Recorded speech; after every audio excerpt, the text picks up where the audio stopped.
Adventure 8. The Adventure of the 6 Napoleons. It was no very unusual scene for Mr. Lestrade of Scotland Yard to look in upon us of an evening, and his visits were welcome to Sherlock Holmes, for they enabled him to keep in touch with all that was going on at the police headquarters. In return for the news which Lestrade would bring, Holmes was always ready to listen with attention to the details of any case upon which the detective was engaged, and was able occasionally, without any active interference, to give some hint or suggestion drawn from his own vast knowledge and experience. On this particular evening, Lestrade had spoken of the weather and the newspapers. Then he had fallen silent, puffing thoughtfully at his cigar. Holmes looked keenly at him. "Anything remarkable on hand?" he asked. "Oh no, Mr. Holmes. Nothing very particular." "Then tell me about it." Lestrade laughed. "Oh, well, Mr. Holmes, there's no use denying that there is something on my mind, and yet it is such an absurd business that I hesitated to bother you about it. On the other hand, although it is trivial, it is undoubtedly queer, and I know that you have a taste for all that is out of the common. But in my opinion, it comes more in Dr. Watson's line than ours." "Disease?" said I. "Madness, anyhow. And a queer madness, too. You wouldn't think there was anyone living at this time of day who was such a hatred of Napoleon the First that he would break any image of him that he could see." Holmes sank back in his chair. "That's no business of mine," said he. "Exactly. That's what I said. But then when the man commits burglary in order to break images which are not his own, that brings it away from the doctor and on to the policeman." Holmes sat up again. "Burglary? This is more interesting. Let me hear the details." Lestrade took out his official notebook and refreshed his memory from its pages. "The first case reported was 4 days ago," said he. "It was at the shop of Morse Hudson, who has a place for the sale of pictures and statues in the Kennington Road.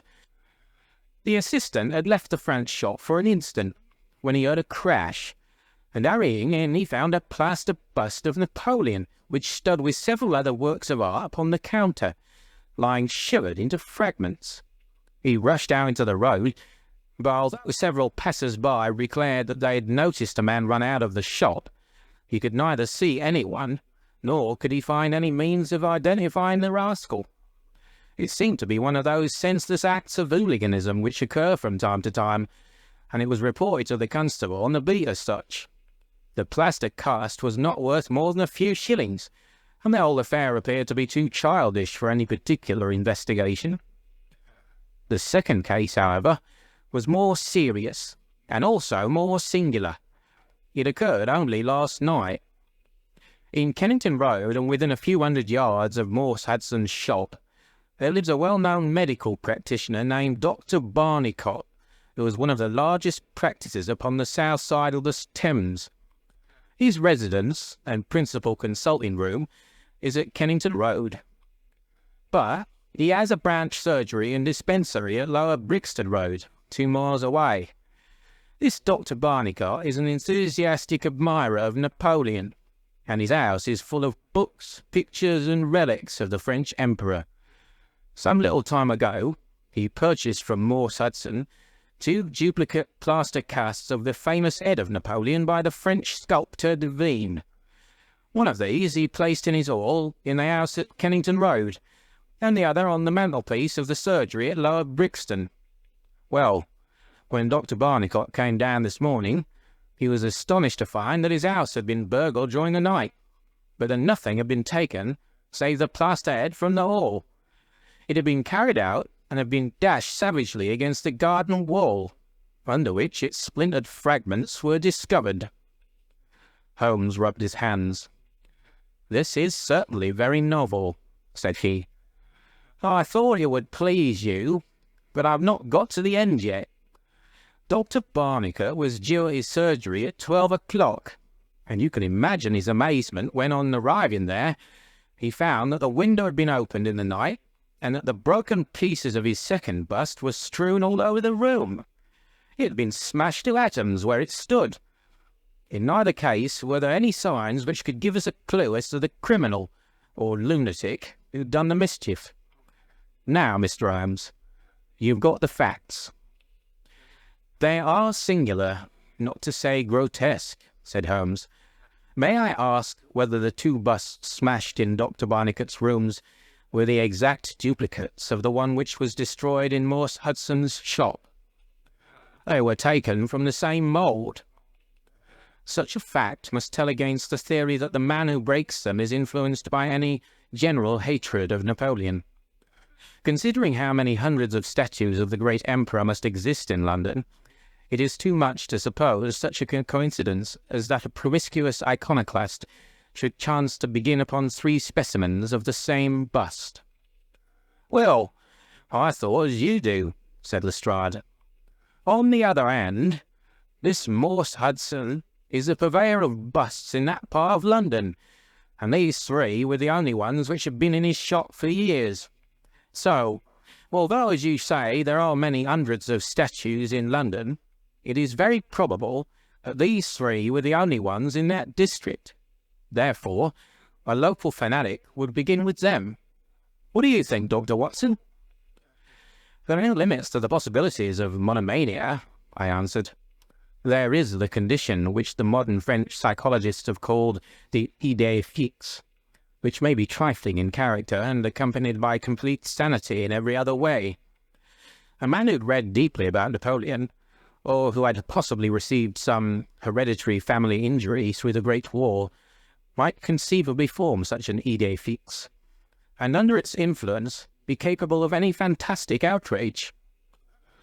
"That won't do, my dear Watson," said Holmes, shaking his head. "For no amount of idée fixe would enable your interesting monomaniac to find out where these busts were situated." "Well, how do you explain it?" "I don't attempt to do so. I would only observe that there is a certain method in the gentleman's eccentric proceedings. For example, in Dr. Barnicot's hall, where a sound might arouse the family, the bust was taken outside before being broken, whereas in the surgery, where there are less danger of an alarm, it was smashed where it stood. The affair seems absurdly trifling, and yet I dare call nothing trivial when I reflect that some of my most classic cases have had the least promising commencement. You will remember, Watson, how the dreadful business of the Abernethy family was first brought to my notice by the depths which the parsley had sunk into the butter upon a hot day. I cannot afford, therefore, to smile at your 3 broken busts, Lestrade, and I shall be very much obliged to you if you will let me hear of any fresh developments of so singular a chain of events." The development for which my friend had asked came in a quicker and an infinitely more tragic form than he could have imagined. I was still dressing in my bedroom next morning when there was a tap at the door, and Holmes entered, a telegram in his hand. He read it aloud. "Come instantly, 131 Pitt Street, Kensington. Lestrade." "What is it then?" I asked. "Don't know. Maybe anything. But I suspect it is the sequel of the story of the statues. In that case, our friend the image breaker has begun operations in another quarter of London. There's coffee on the table, Watson, and I have a cab at the door." In half an hour we had reached Pitt Street, a quiet little backwater just beside one of the briskest currents of London life. Number 131 was one of a row, all flat-chested, respectable, and most unromantic dwellings. As we drove up, we found the railings in front of the house lined by a curious crowd. Holmes whistled. "By George, it's attempted murder at the least. Nothing less will hold the London message boy. There's a deed of violence indicated in that fellow's round shoulders and outstretched neck. What's this, Watson? The top steps swill down and the other ones dry. Footsteps enough, anyhow. Well, there's Lestrade at the front window, and we shall soon know all about it." The official received us with a very grave face and showed us into a sitting room, where an exceedingly unkempt and agitated elderly man, clad in a flannel dressing gown, was pacing up and down. He was introduced to us as the owner of the house, Mr. Horace Harker, of the Central Press Syndicate. "It's the Napoleon bus business again," said Lestrade. "You seemed interested last night, Mr. Holmes, so I thought perhaps you would be glad to be present now that the affair has taken a very much graver turn." "What has it turned to, then?" "To murder. Mr. Harker, will you tell these gentlemen exactly what has occurred?" The man in the dressing gown turned upon us with a most melancholy face. "It's an extraordinary thing," said he, "that all my life I've been collecting other people's news, and now that a real piece of news has come my own way, I am so confused and bothered that I can't put two words together. If I'd come in here as a journalist, I should have interviewed myself, and had 2 columns in every evening paper. As it is, I'm giving away valuable copy by telling my story over and over to a string of different people, and I can make no use of it myself. However, I've heard your name, Mr. Sherlock Holmes, and if you'll only explain this queer business, I shall be paid for my trouble in telling you the story." Holmes sat down and listened. "It all seems to centre around that bust of Napoleon which I bought for this very room about 4 months ago. I picked it up cheap from Harding Brothers, 2 doors from the High Street station. A great deal of my journalistic work is done at night, and I often write until the early morning. So it was today. I was sitting in my den, which is at the back of the top of the house, about 3 o'clock, when I was convinced that I heard some sounds downstairs. I listened, but they were not repeated, and I concluded that they came from outside. Then suddenly, about 5 minutes later, there came a most horrible yell, the most dreadful sound, Mr. Holmes, that ever I heard. It will ring in my ears as long as I live. I sat frozen with horror for a minute or two, and then I seized the poker and went downstairs. When I entered this room, I found the window wide open, and I at once observed that the bust was gone from the mantelpiece. Why any burglar should take such a thing passes my understanding, for it was only a plaster cast and of no real value whatever. You can see for yourself that anyone going out through that open window could reach the front doorstep by taking a long stride. This was clearly what the burglar had done. So I went round and opened the door. Stepping out into the dark, I nearly fell over a dead man who was lying there. I ran back for a light, and there was the poor fellow, a great gash in his throat, and the whole place swimming in blood. He lay on his back, his knees drawn up, and his mouth horribly open. I shall see him in my dreams. I had just time to blow on my police whistle, and then I must have fainted, for I knew nothing more until I found the policeman standing over me in the hall." "Well, who was the murdered man?" asked Holmes. "There's nothing to show who he was," said Lestrade. "You shall see the body at the mortuary, but we've made nothing of it up to now. He's a tall man, sunburned, very powerful, not more than 30. He's poorly dressed, and yet does not appear to be a labourer. A horn-handled clasp knife was lying in a pool of blood beside him. Whether it was the weapon which did the deed, and whether it belonged to the dead man, I do not know. There was no name on his clothing, and nothing in his pockets save an apple, some string, a shilling map of London, and a photograph. Here it is." It was evidently taken by a snapshot from a small camera. It represented an alert, sharp-featured simian man with thick eyebrows and a very peculiar projection of the lower part of the face, like the muzzle of a baboon. "And what became of the bust?" asked Holmes after a careful study of this picture. "We had news of it just before you came. It has been found in the front garden of an empty house in Camden House Road. It was broken into fragments.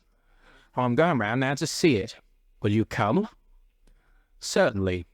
I must just take one look round."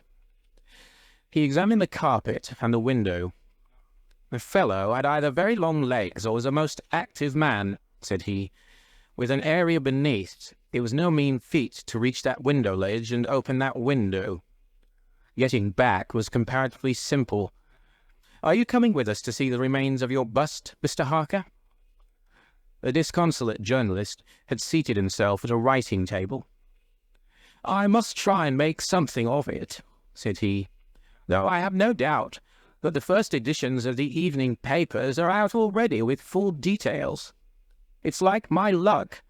You remember when the Stand fell at Doncaster? Well, I was the only journalist in the Stand, and my journal the only one that had no account of it, for I was too shaken to write it. And now I'll be too late with a murder done on my own doorstep." As we left the room, we heard his pen travelling shrilly over the foolscap. The spot where the fragments of the bust had been found was only a few hundred yards away.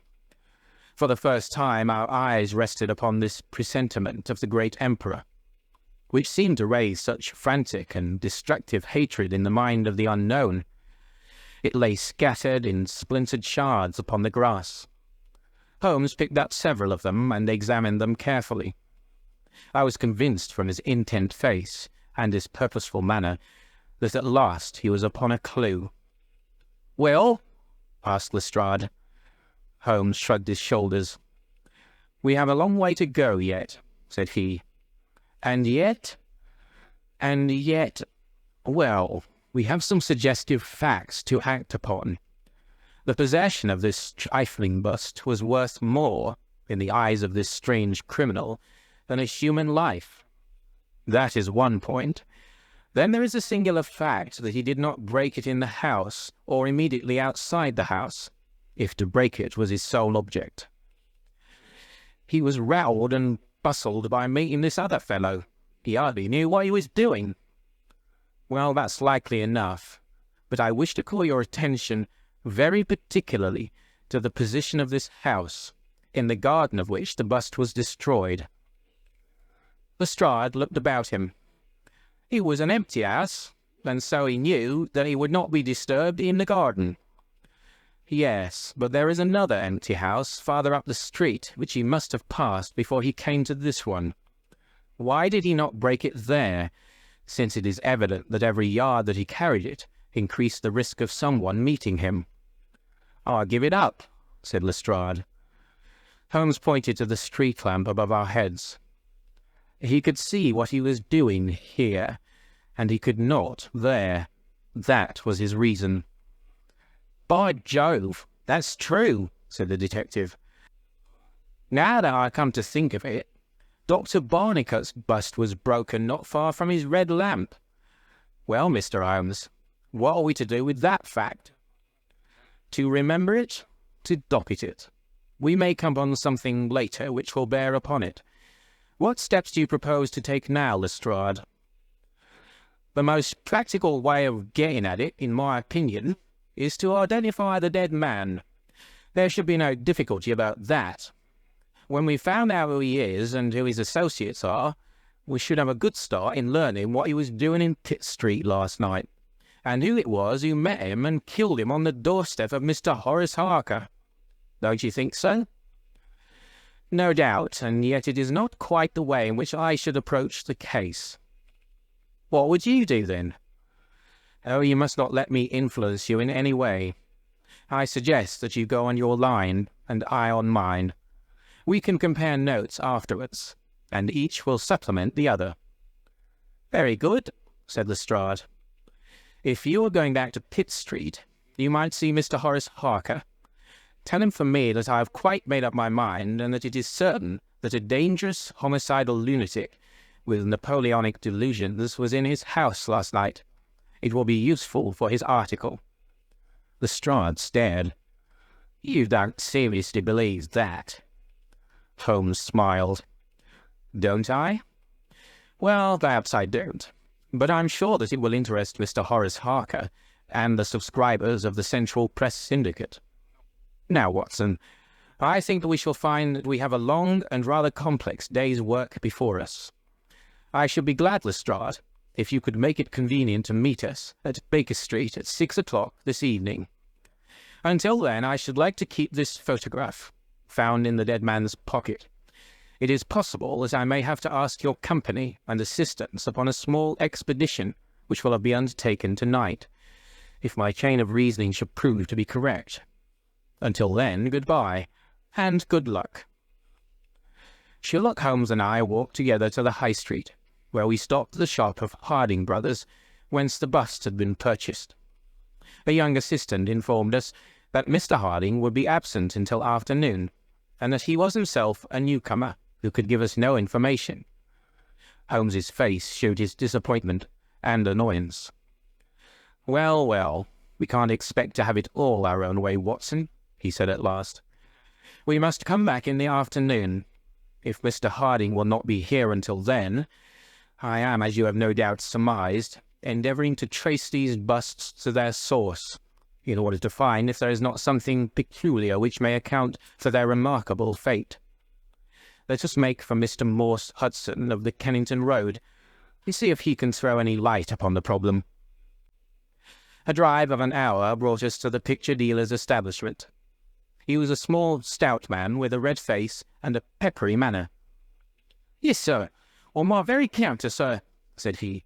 "What we pay rates and taxes for I don't know, when any ruffian can come in and break one's goods. Yes, sir, it was I who sold Dr. Barnicot his 2 statues. Disgraceful, sir. A nihilist plot, that's what I make it. No one but an anarchist could go about breaking statues. Red Republicans, that's what I call them. Who did I get the statues from? Oh, I don't see what that's got to do with it.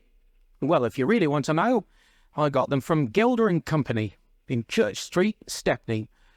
They're a well-known house in the trade, and have been this 20 years. How many had I? 3. 2 and 1 are 3. 2 of Dr. Barnicot's, and 1 smashed in broad daylight on my own counter. Do I know that photograph? No, I don't. Yes, I do, though. Why, it's Beppo. He was a kind of Italian piecework man who made himself useful in the shop. He could carve a bit, and gild and frame, and do odd jobs. The fellow left me last week, and I've heard nothing of him since. No, I don't know where he came from, nor where he went to. I had nothing against him while he was here. He was gone 2 days before the bust was smashed." "Well, that's all we could reasonably expect from Morse Hudson," said Holmes as we emerged from the shop. "We have this Beppo as a common factor, both in Kennington and in Kensington, so that is worth a 10-mile drive. Now, Watson, let us make for Gelder and Company of Stepney, the source and origin of the busts. I shall be surprised if we don't get some help down there." In rapid succession we passed through the fringe of fashionable London, Hotel London, theatrical London, literary London, commercial London, and finally maritime London, till we came to a riverside city of 100,000 souls, where the tenement houses swelter and reek with the outcasts of Europe. Here in a broad thoroughfare, once the abode of wealthy city merchants, we found the sculpture works for which we searched. Outside was a considerable yard full of monumental masonry. Inside was a large room in which 50 workers were carving or moulding. The manager, a big blonde German, received us civilly and gave a clear answer to all Holmes's questions. A reference to his books showed that hundreds of casts had been taken from a marble copy of Devine's head of Napoleon, but that the 3 which had been sent to Morse Hudson a year or so before had been half of a batch of 6, the other 3 being sent to Harding Brothers of Kensington. There was no reason why those 6 should be different from any of the other casts. He could suggest no possible cause why anyone should wish to destroy them. In fact, he laughed at the idea. Their wholesale price was 6 shillings, but the retailer would get 12 or more. The cast was taken in 2 moulds from each side of the face, and then these 2 profiles of plaster of Paris were joined together to make the complete bust. The work was usually done by Italians, in the room we were in. When finished, The busts were put on a table in the passage to dry, and afterwards stored. That was all he could tell us. But the production of the photograph had a remarkable effect upon the manager. His face flushed with anger, and his brows knotted over his blue Teutonic eyes. "Ah, the rascal!"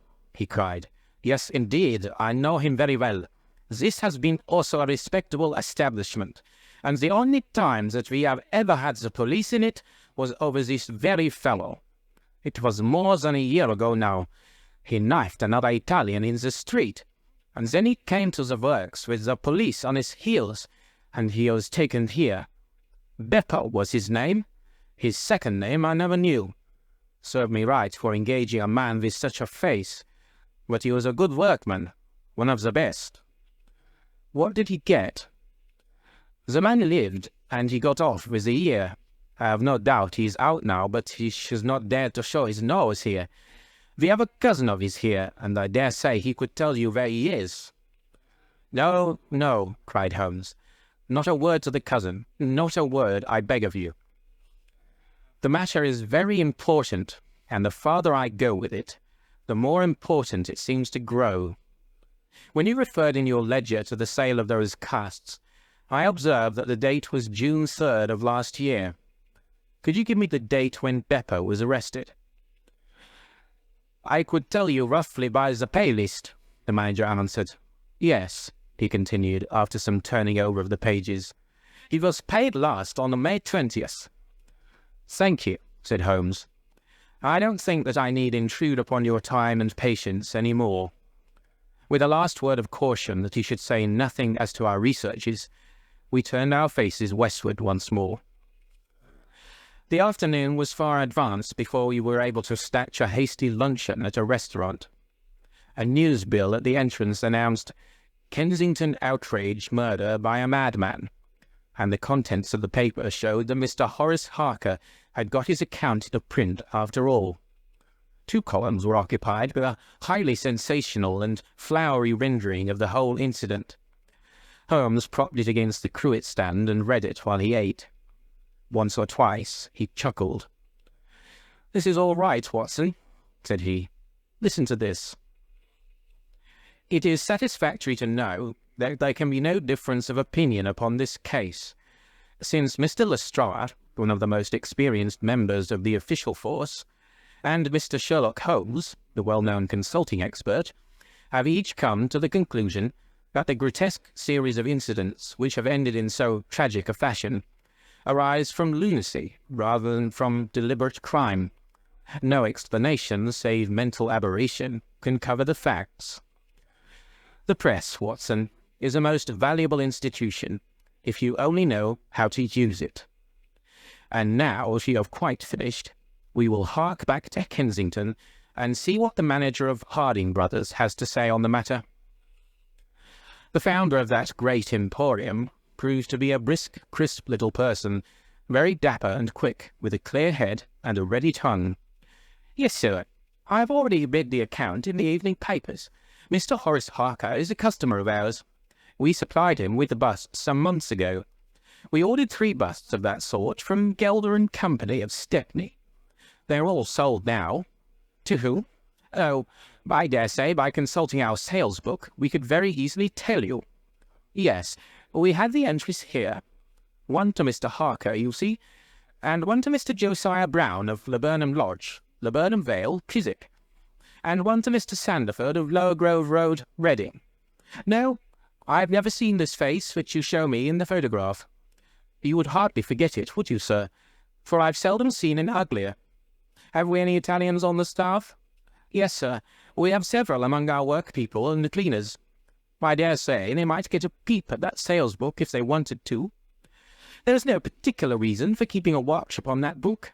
Well, it's a very strange business, and I hope that you will let me know if anything comes of your inquiries." Holmes had taken several notes during Mr. Harding's evidence, and I could see that he was thoroughly satisfied by the turn which affairs were taking. He made no remark, however, save that, unless we hurried, we should be late for our appointment with Lestrade.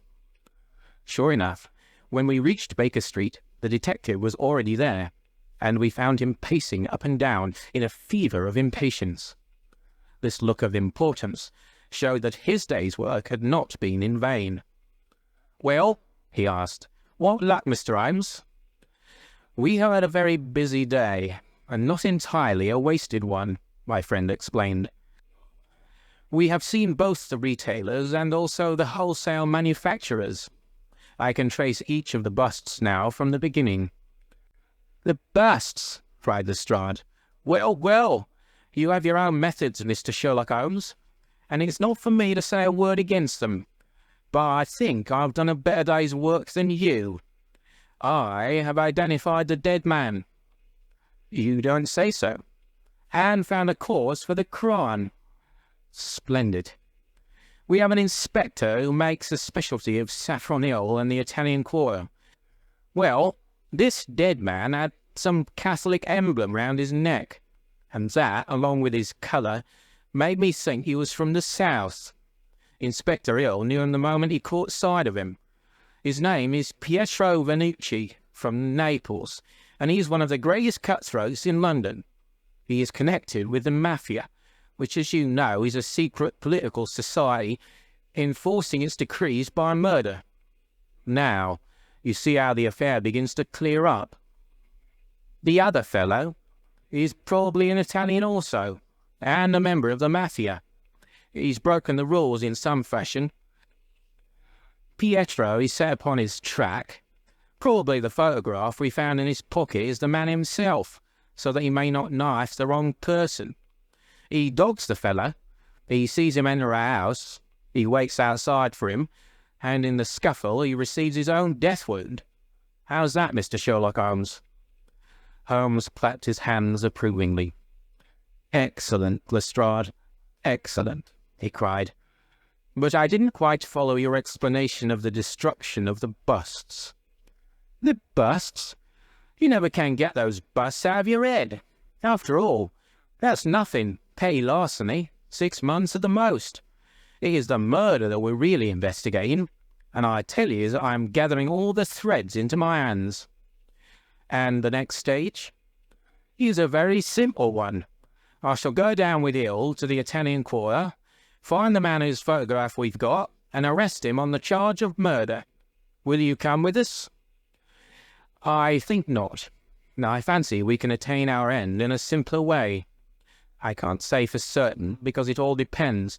Well, it all depends upon a factor which is completely outside our control.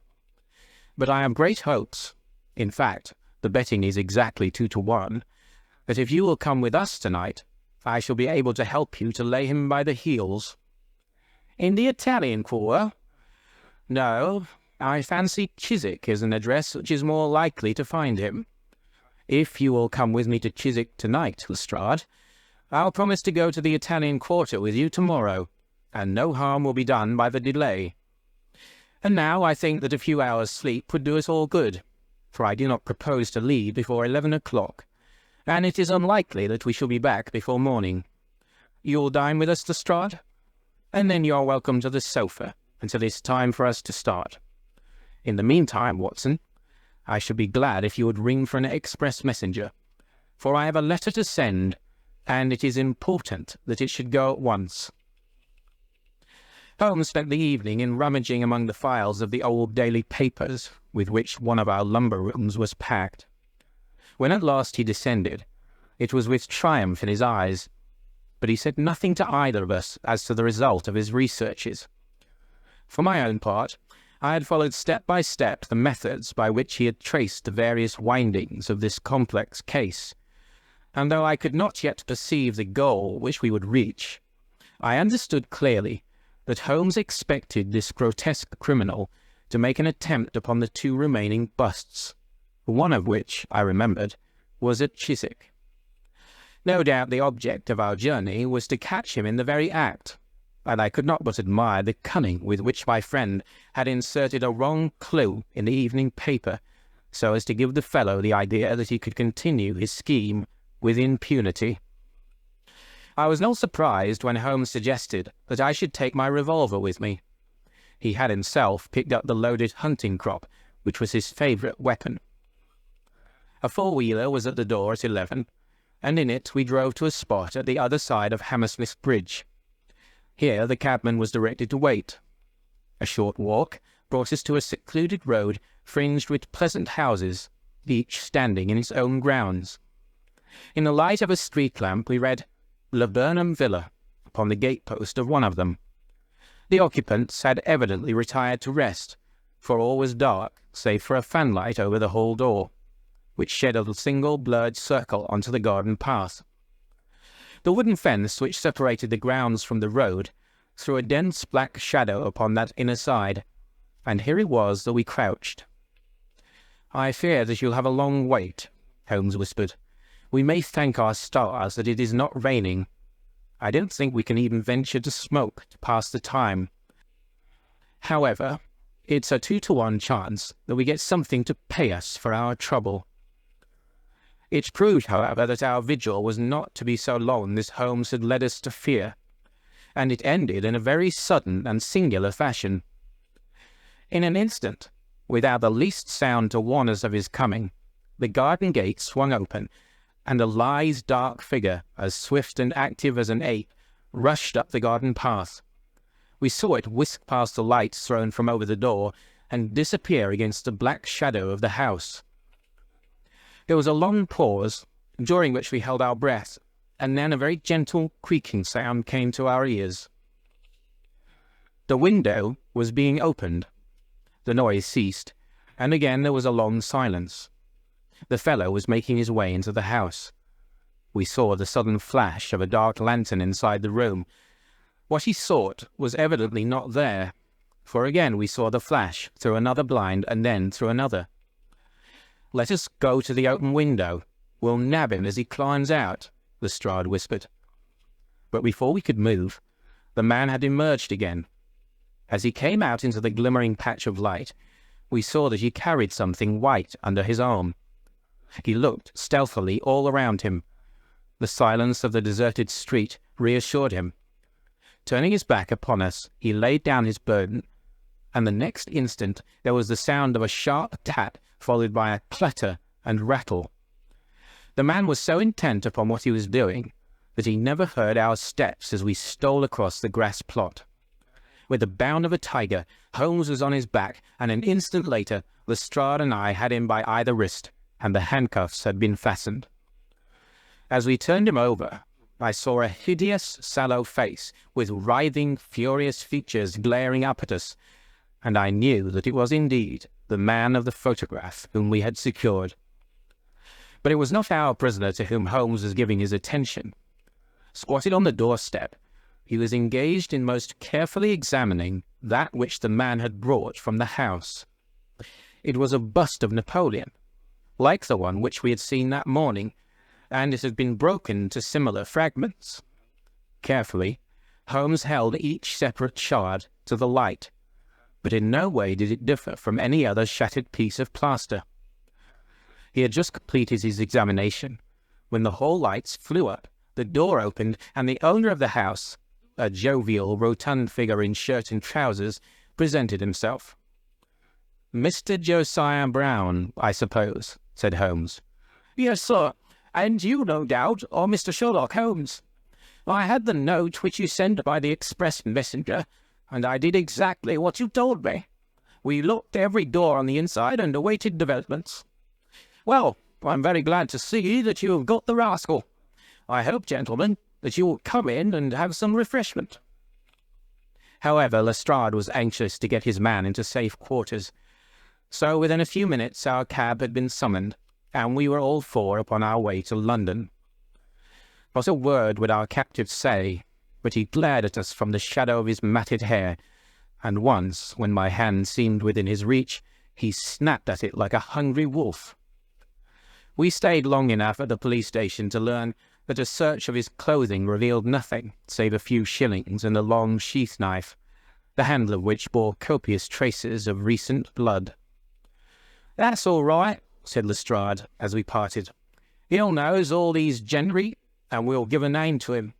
You'll find that my theory of the mafia will work out all right. But I'm sure I'm exceedingly obliged to you, Mr. Holmes, for the workmanlike way in which you've laid hands upon him. I don't quite understand it all yet."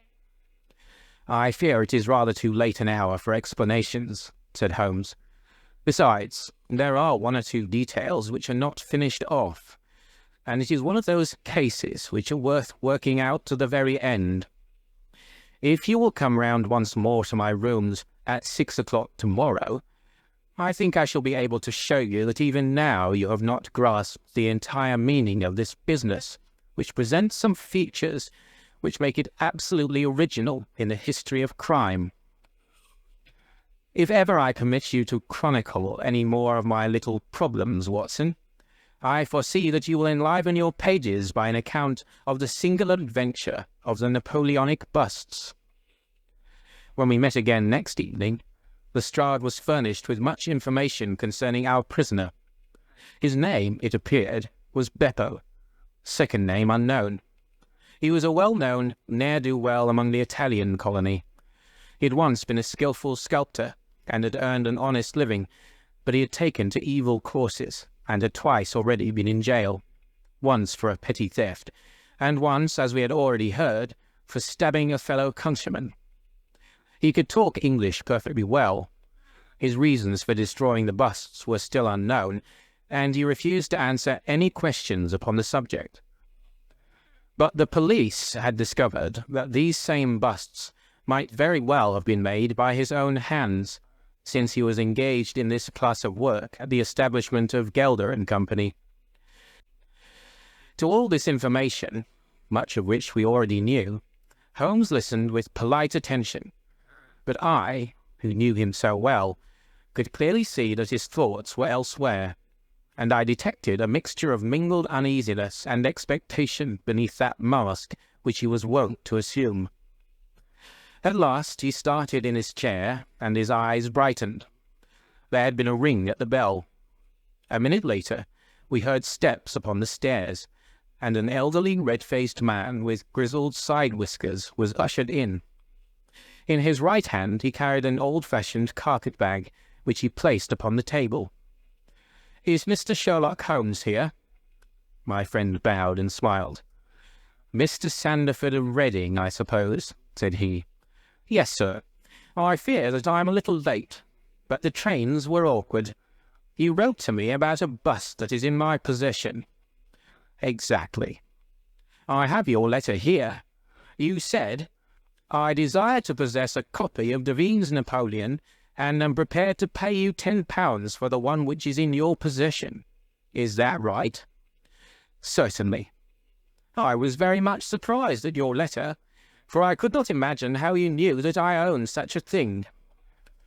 "Of course you must have been surprised, but the explanation is very simple. Mr. Harding, of Harding Brothers, said that they had sold you their last copy, and he gave me your address." "Oh, that was it? Did he tell you what I paid for it?" "No, he did not." "Well, I am an honest man, though not a very rich one. I only gave 15 shillings for the bust, and I think you ought to know that before I take £10 from you." "I am sure the scruple does you honour, Mr. Sandford, but I have named that price, so I intend to stick to it." "Well, it's very handsome of you, Mr. Holmes. I brought the bust up with me, as you asked me to do. Here it is." He opened his bag, and at last we saw placed upon our table a complete specimen of that bust which we had already seen more than once in fragments. Holmes took a paper from his pocket and laid a £10 note upon the table. "You will kindly sign that paper, Mr. Sandford, in the presence of these witnesses.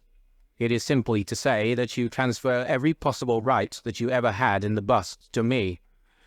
I am a methodical man, you see, and you never know what turn events might take afterwards. Thank you, Mr. Sandford. Here is your money, and I wish you a very good evening." When our visitor had disappeared, Sherlock Holmes's movements were such as to rivet our attention. He began by taking a clean white cloth from a drawer and laying it over the table. Then he placed his newly acquired bust in the centre of the cloth. Finally, he picked up his hunting crop and struck Napoleon a sharp blow on the top of the head. The figure broke into fragments, and Holmes bent eagerly over the shattered remains. Next instant, with a loud shout of triumph, he held up one splinter, in which a round, dark object was fixed like a plum in a pudding. "Gentlemen," he cried, "let me introduce you to the famous Black Pearl of the Borgias." Lestrade and I sat silent for a moment, and then, with a spontaneous impulse, we both broke it clapping, as at the well-wrought crisis of a play. A flush of colour sprang to Holmes's pale cheeks, and he bowed to us like the master dramatist who receives the homage of his audience. It was at such moments that for an instant he ceased to be a reasoning machine, and betrayed his human love for admiration and applause. The same singularly proud and reserved nature which turned away with disdain from popular notoriety was capable of being moved to its depths by spontaneous wonder and praise from a friend. "Yes, gentlemen," said he, "it is the most famous pearl now existing in the world, and it has been my good fortune, by a connected chain of inductive reasoning, to trace it from the Prince of Colonner's bedroom at the Dakar Hotel, where it was lost, to the interior of this, the last of the 6 busts of Napoleon, which were manufactured by Gelder and Company of Stepney. You will remember, Lestrade, the sensation caused by the disappearance of this valuable jewel, and the vain efforts of the London police to recover it. I was myself consulted upon the case, but I was unable to throw any light upon it. Suspicion fell upon the maid of the princess, who was an Italian, and it was proved that she had a brother in London, but we failed to trace any connection between them. The maid's name was Lucretia Vannucci, and there is no doubt in my mind that this Pietro, who was murdered 2 nights ago, was the brother. I have been looking up the dates in the old files of the paper, and I find that the disappearance of the pearl was exactly 2 days before the arrest of Beppo for some crime of violence, an event which took place in the factory of Gelder and Company, at the very moment when these busts were being made. Now you clearly see the sequence of events, though you see them, of course, in the inverse order to the way in which they presented themselves to me. Beppo had the pearl in his possession. He may have stolen it from Pietro. He may have been Pietro's confederate. He may have been the go-between of Pietro and his sister. It is of no consequence to us which is the correct solution. The main fact is that he had the pearl, and at that moment, when it was on his person, he was pursued by the police. He made for the factory in which he worked, and he knew that he had only a few minutes in which to conceal this enormously valuable prize, which would otherwise be found on him when he was searched. 6 plaster casts of Napoleon were drying in the passage. One of them was still soft. In an instant, Beppo, a skilful workman, made a small hole in the wet plaster, dropped in the pearl, and with a few touches covered over the aperture once more. It was an admirable hiding place. No one could possibly find it. But Beppo was condemned to a year's imprisonment, and in the meanwhile his 6 busts were scattered over London. He could not tell which contained his treasure. Only by breaking them could he see. Even shaking would tell him nothing, for as the plaster was wet, it was probable that the pearl would adhere to it, as, in fact, it has done. Beppo did not despair, and he conducted his search with considerable ingenuity and perseverance. Through a cousin who works with Gelder, he found out the retail firms who had bought the busts. He managed to find employment with Morse Hudson, and in that way tracked down 3 of them. The pearl was not there. Then, with the help of some Italian employee, he succeeded in finding out where the other 3 busts had gone. The first was at Harker's. There he was dogged by his confederate, who held Beppo responsible for the loss of the pearl, and he stabbed him in the scuffle which followed. If he was his confederate, why should he carry his photograph? I asked. As a means of tracing him, if he wished to inquire about him from any third person. That was the obvious reason. Well, after the murder, I calculated that Beppo would probably hurry rather than delay his movements. He would fear that the police would read his secret, and so he hastened on before they could get ahead of him. Of course, I could not say that he had not found the pearl in Harker's bust. I had not even concluded for certain that it was the pearl, but it was evident to me that he was looking for something, since he carried the bust past the other houses in order to break it in the garden, which had a lamp overlooking it. Since Harker's bust was 1 in 3, the chances were exactly as I told you, 2 to 1 against the pearl being inside it. There remained 2 busts, and it was obvious that he would go for the London one first. I warned the inmates of the house so as to avoid a second tragedy, and we went down with the happiest results. By that time, of course, I knew for certain that it was the Borgia pearl that we were after. The name of the murdered man linked the one event with the other. There only remained a single bust, the Reading one, and the pearl must be there. I bought it in your presence from the owner, and there it lies." We sat in silence for a moment. "Well," said Lestrade, "I've seen you handle a good many cases, Mr. Holmes, but I don't know that I've ever known a more workmanlike one than that. We're not jealous of you at Scotland Yard. No, sir. We are very proud of you, and if you come down tomorrow, there's not a man from the oldest inspector to the youngest constable who wouldn't be glad to shake you by the hand." "Thank you," said Holmes. "Thank you." And as he turned away, it seemed to me that he was more nearly moved by the softer human emotions than I had ever seen him. A moment later, he was the cold and practical thinker once more. "Put the pearl in the safe, Watson," said he, "and get out the papers of the Conk-Singleton forgery case. Goodbye, Lestrade. If any little problem comes your way, I shall be happy, if I can, to give you a hint or two as to its solution." End of the adventure of the 6 Napoleons.